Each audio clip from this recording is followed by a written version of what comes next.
Hello, everyone. Happy St. Patrick's Day. That's why I'm wearing the jersey of a Gaelic football team.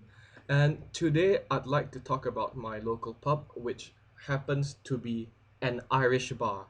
So, first, let me describe it.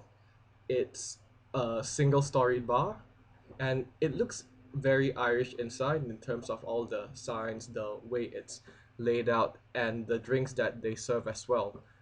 And on the roof, it has got the picture of a clover, as well as two flag poles. Usually, one flagpole will have the Irish flag, and the other will have the Australian flag, since we're in Australia.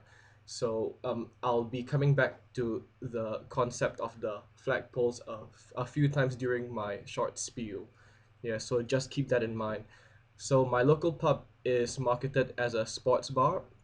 Sometimes people go there to watch live games, especially if it's shown on cable TV and not on local TV. And one of the things that's often featured is rugby, because the Irish love their rugby. Rugby is big in Ireland. Rugby is also big in Australia, and we've got this league by which there are teams from Australia, New Zealand, and South Africa will compete in a round robin kind of manner, and it's called Super Rugby. And our local team here in Western Australia is called the Western Force. So I'll just show you like how it looks like. This is not the official jersey, but it's kind of a supporters jersey. So whenever the Western Force has a live game, it gets featured in the local Irish pub. And back to the flag poles, the flag of the Western Force will actually be fluttering.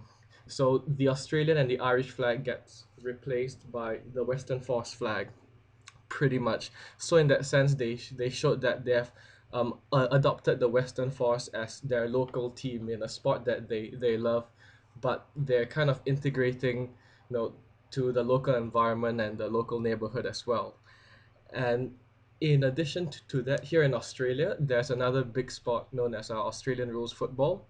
Here in Perth, we've got two teams, the Eagles and the Dockers. There's a major rivalry between those teams. And in a similar manner, whenever there's a live game featuring either one of these two teams, the local Irish pub gets filled with supporters, and the flagpoles will then be replaced. The flags on the flagpoles will then be replaced with that of the local teams. So either an Eagles flag or a Dockers flag. And if the two teams are facing each other on that day, one flagpole, one flag of either side. So that's a really good example of how a culture specific pub can still fit into the local context. Right, that's the end of my little spiel. So you have a good St. Patrick's Day and drink several pints of Guinness. Be responsible though, and I'll see you again next.